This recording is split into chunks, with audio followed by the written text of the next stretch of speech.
là, du coup, tu peux aussi toi-même avoir une Réorienter. compétence médicale. Et tu vois, quand tu poses des questions, souvent, tu as des vrais cas cliniques de gens qui ont des douleurs. Parce qu'en fait, la douleur, c'est quand même la base Mmh. de notre métier. Tu vois ce que je veux dire? En tout cas, en cabinet, les gens, ils viennent parce Parce qu'ils qu'ils ont ont mal. mal. Tu vois. Ouais. Donc, si tu veux, je trouve qu'on devrait tous avoir Mmh.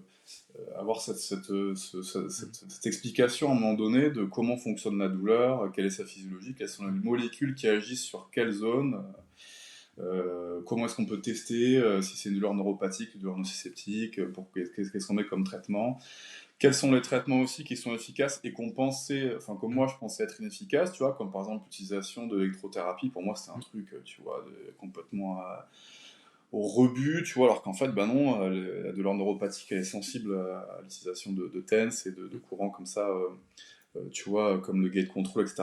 En Mmh. fait, tu apprends plein de trucs et chaque fois, tu t'enrichis ta pratique. Et là, du coup, tu peux aussi toi-même avoir une Réorienter. Mmh. compétence médicale, voilà, c'est ça.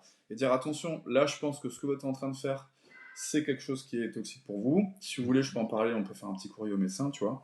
Et je pense que ce qui est intéressant, c'est, tu disais, qu'est-ce que je kiffe un peu dans ce métier, tu vois, Mmh. c'est vraiment cette ligne, je trouve, où on peut affiner nos compétences médicales, non pas dans un but de De prendre une devenir place. des médecins, de Mmh. prendre la Mmh. place d'un médecin, de faire les médecins de balle, ça, mettre un stéto autour du cou, tu vois, mais genre d'aider juste, tu vois, à renforcer vraiment le rideau défensif, tu vois, linguistiquement, La couverture la couverture, un troisième rideau autour du du patient, patient. quoi. Mmh. Parce que finalement, ben, toi, ton patient, tu vas le voir 30 minutes, une fois, 2 fois par semaine, ben, en fait, il va te raconter des choses, tu vas prendre des informations. Donc Mmh. si toi, tu es sensibilisé à certains trucs, Tu es en première ligne.